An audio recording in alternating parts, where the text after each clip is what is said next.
जब सुल्तान डाकू को फांसी हुई, जब सुल्तान डाकू को फांसी के तख्ते पर लटकाया गया तो उससे पूछा गया तुम्हारी आखिरी तमन्ना क्या है। उसने कहा मेरी आखिरी तमन्ना यह है कि मेरी फांसी मेरी मां के सामने मुझे दी जाए। उसकी मां को बुलाया गया, कहा तेरा बेटा तेरे आंखों के सामने मरना चाहता है। सुल्तान डाकू की मां की आंखों में आंसू आ गए। पुलिस वालों ने पूछा आखिर मां के सामने तुम क्यों मरना चाहते हो। उसने कहा ताकि मेरी मां देखे मौत के वक्त पैर कैसे तड़पते हैं, हाथ कैसे तड़पते हैं और रूह कैसे निकलती है। कहा लेकिन तुम इसके लिए मां को क्यों मजबूर करके लाए हो।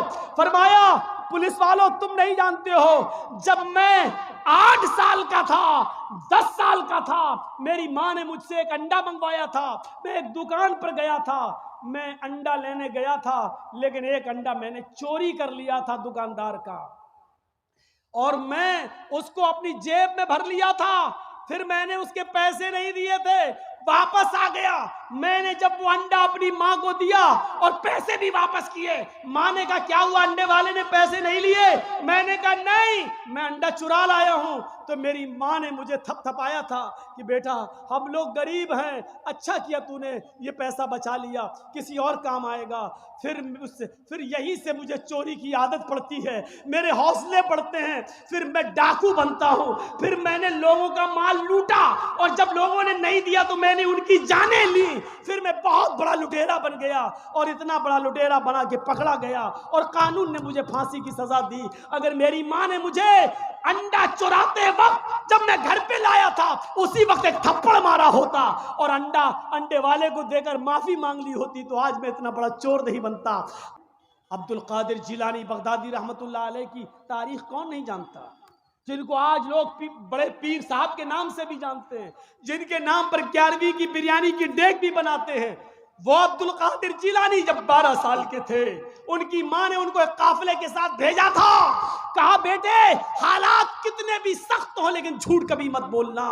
और जब चोरों ने और डाकुओं ने जब इस काफिले को लूटा तो इस बच्चे से पूछा अब्दुल कादिर से तेरे पास भी कुछ है। उसने कहा हाँ है। कहा क्या है। 40 अशरफी। कहाँ है। मेरे कुर्ते के अस्तर में। अस्तर को फाड़ के देखा तो 40 अशरफी मिली। पूछा बेटा ये तो ऐसी जगह छिपी हुई थी किसी को पता नहीं, तूने क्यों बता दिया। लड़के ने जवाब दिया मेरी मां ने मुझे चलते वक्त नसीहत की थी कि बेटा हालात कितने भी खराब हो लेकिन कभी झूठ मत बोलना। मैंने अपनी बात मां की बात मानी है।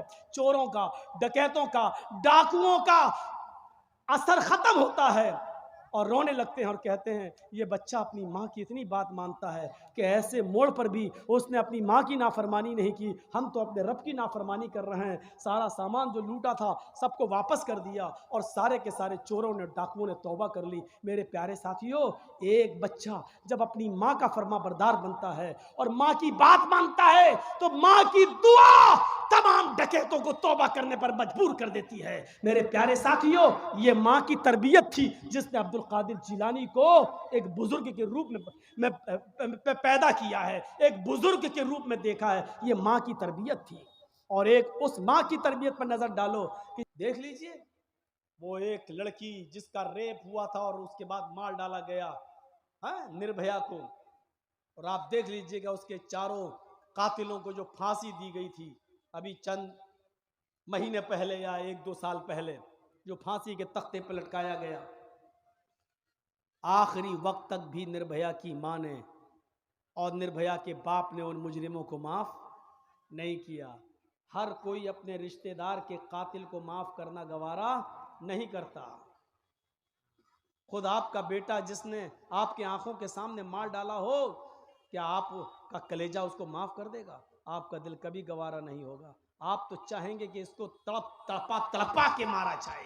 नबी अकरम के सामने हिंदा खड़ी है, हुकूमत नबी की, सल्तनत नबी की, जिम्मेदार नबी, पूरे मक्के की बागडोर नबी के हाथ में, और हिंदा कह रही है कि हाँ मैंने ये जुर्म किया है, अय अल्लाह के रसूल हमें माफ कर दीजिए।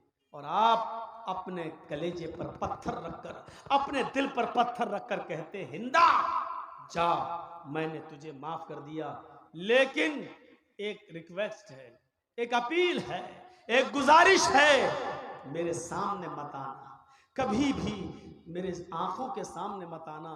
हिंदा, जब तू मेरी आंखों के सामने आती है तो मुझे अपने चचा की लाश याद आ जाती है, अपने चचा का चेहरा याद आ जाता है, उसके चेहरे पर कटी हुई नाक और कटा हुआ कान याद आ जाता है, उसका फटा हुआ पेट मुझे याद आ जाता है, उसके पेट से निकला हुआ कलेजा मोहम्मद की नजरों के सामने आ जाता है। हिंदा, मैंने माफ तो किया लेकिन मेरे सामने मत आना, इसलिए कि तू जब आती है तो मुझे मेरे चचा की